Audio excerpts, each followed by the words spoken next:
Who made the world? Who made the swan and the black bear? Who made the grasshopper? This grasshopper here, who has flung herself out of the grass,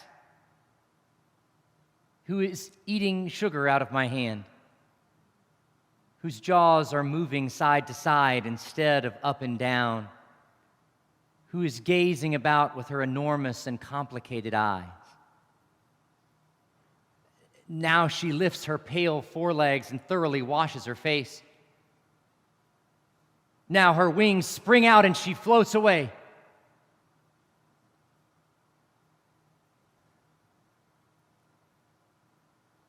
I don't know exactly what a prayer is, but I know how to pay attention, how to fall down in the grass, how to kneel in the grass, how to be idle and blessed, how to stroll through the fields, which is what I've been doing all day. Tell me, what else should I have done? Doesn't everything die at last and too soon? Tell me, what do you plan to do with your one wild and precious life?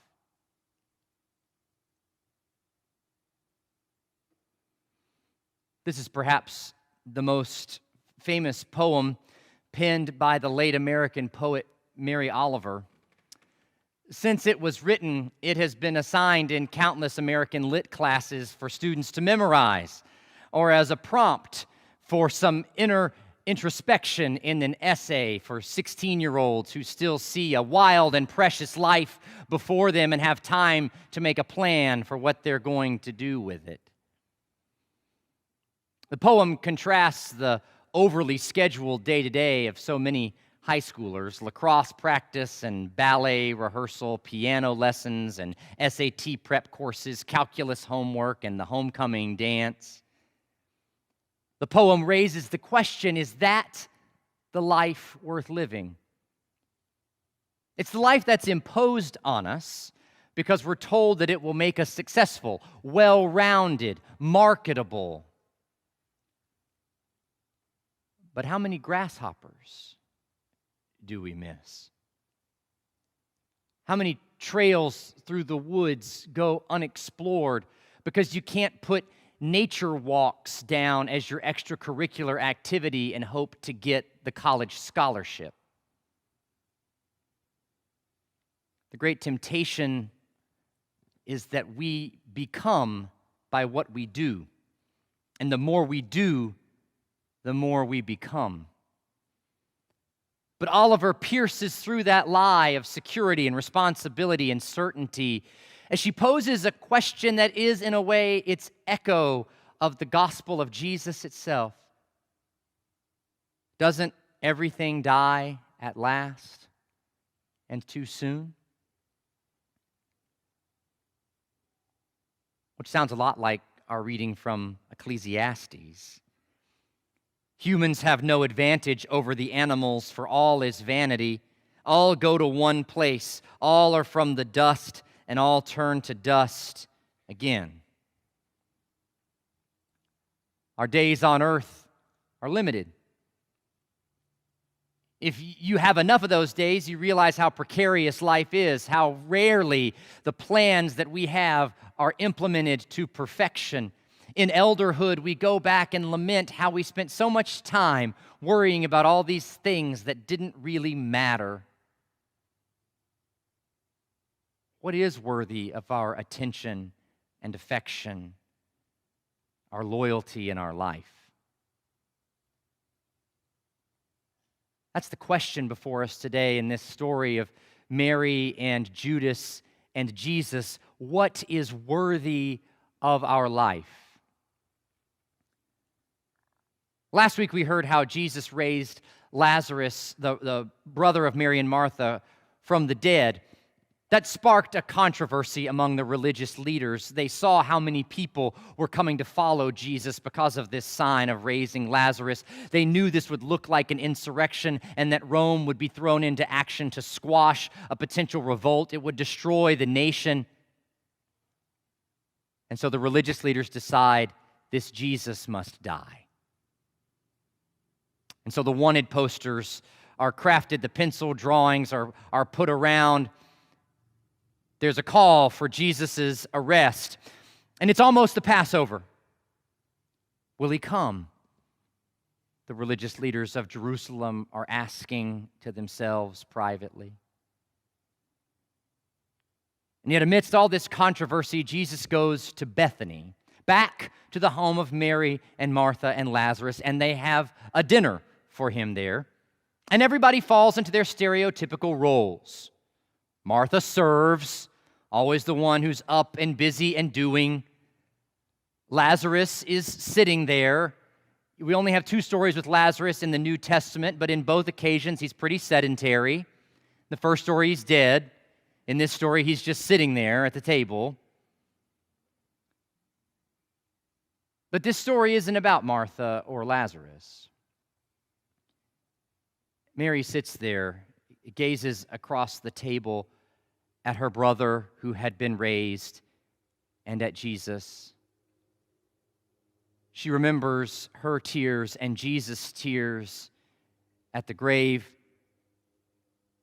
She's been out to the market. She's heard the rumors that there's an arrest warrant out for this man who had saved their life.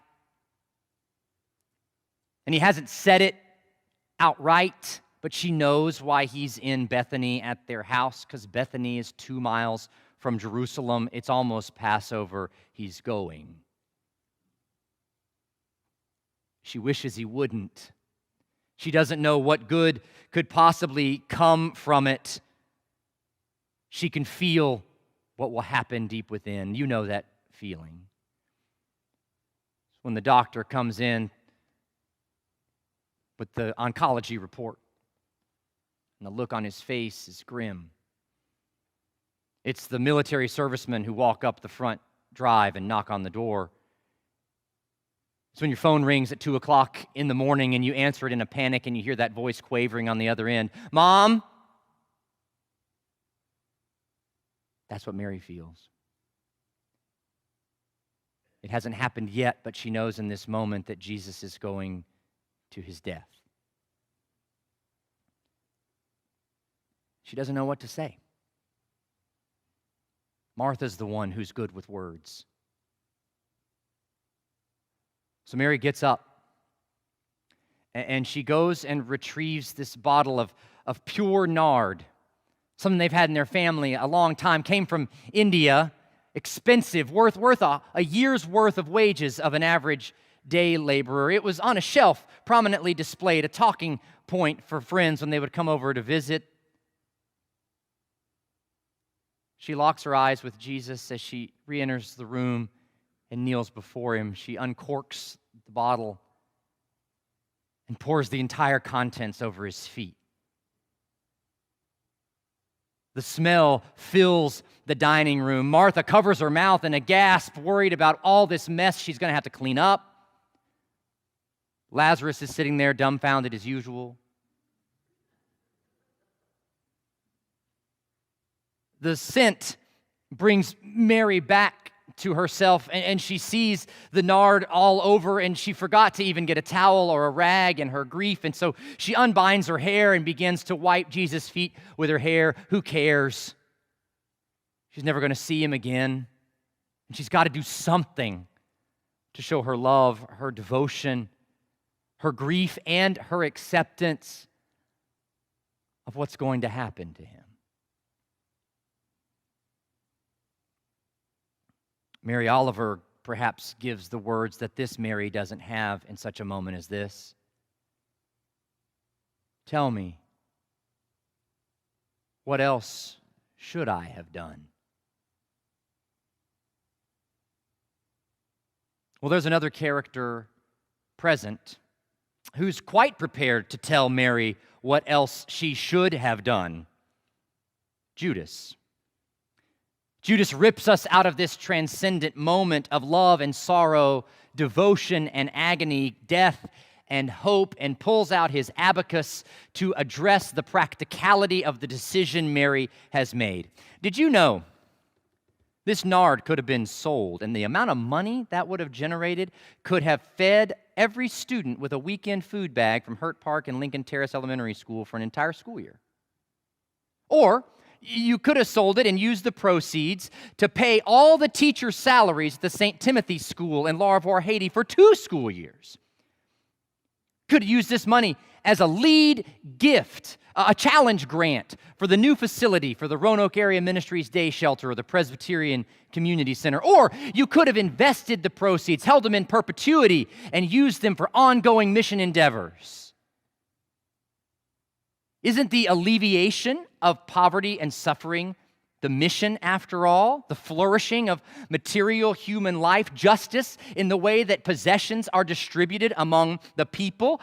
These pious acts of devotion, this walking around in the meadow, this watching grasshoppers eat out of your hand, this falling on your knees in the weeds or falling on your knees before the teacher from Nazareth, that is just whistling in the dark. It is escapism. You're just turning away from the real human suffering that is before us, and we should only focus on that all the time and then act courageously to change it. It's up to us, Jesus. To hell with nard.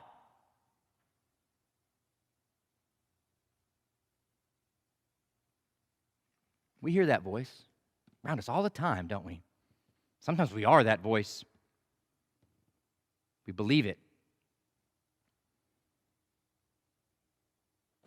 This contrast here in Mary's devotion and Judas's call for justice, it's echoed around us all the time. I saw it recently in an article in the Atlantic magazine by Shadi Hamid.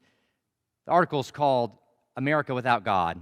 He opens the article quoting the countless reports that have talked about how religious belief and practice in the United States has been waning in recent decades. And yet he makes this observation. He says, American faith, it turns out, is as fervent as ever. It's just that what was once religious belief has now been channeled into political belief.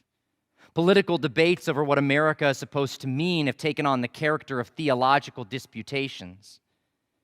This is what religion without religion looks like.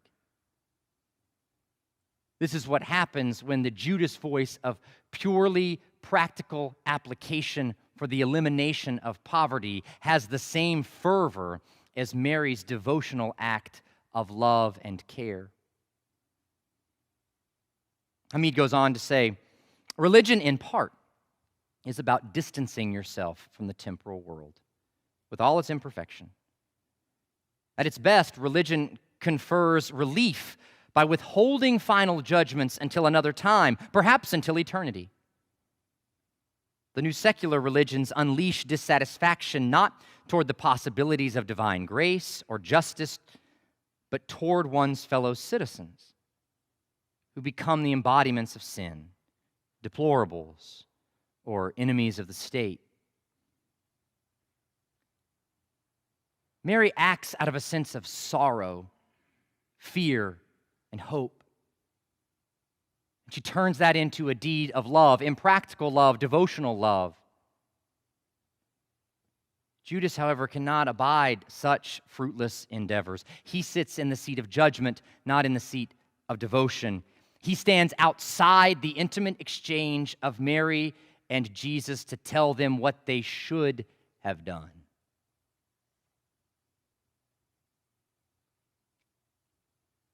Leave her alone.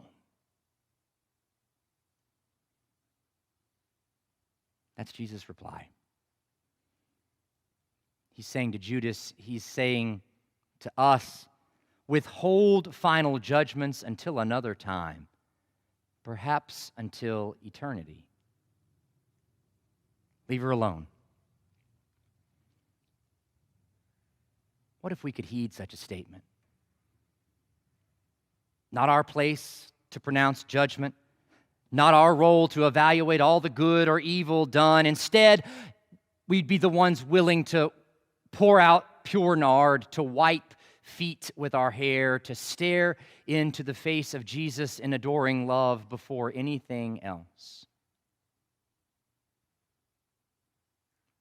See, this moment with Mary and Jesus is not an either or. You're not either Mary with the devotion or Judas with the call for justice. Mary's devotional act does not preclude care and concern for the poor, but it defines who the center of that care and concern is. It makes the lordship of Jesus the center of that, which prevents us from turning Jesus into ammunition for our anti-poverty crusades. It keeps Jesus as the source, as the goal, as the guide for love, for self-sacrifice, instead of just using him as justification for our own justice initiatives. It calls out the self-righteousness within us, the certainty, the ability that we have to condemn and to disdain. It's hard to be any of those things when you're kneeling, when your lungs are full with the scent of nard, when your hair is soaked with perfume, when you are staring into the face of a Lord who goes to die for you. You can't be an agent of wrath, a disciple of anger, a zealot for the destruction of the bourgeoisie when you're in that posture.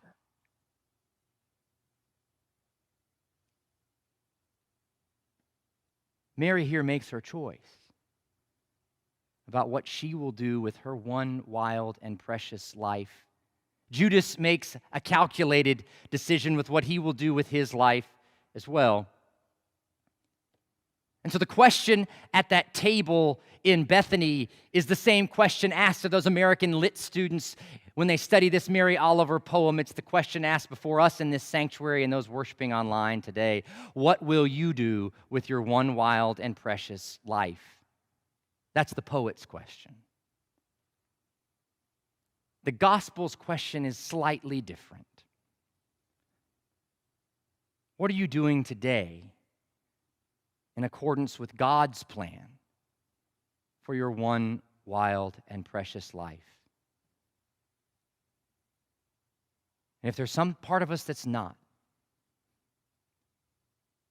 perhaps we would do well to stop counting the purse, to stop writing our own scripts, to cease to sit in the seat of judgment as if we don't condemn things, then no one can ever know justice. And instead, take the perfume, that expensive jar of precious oil, and begin to pour it out.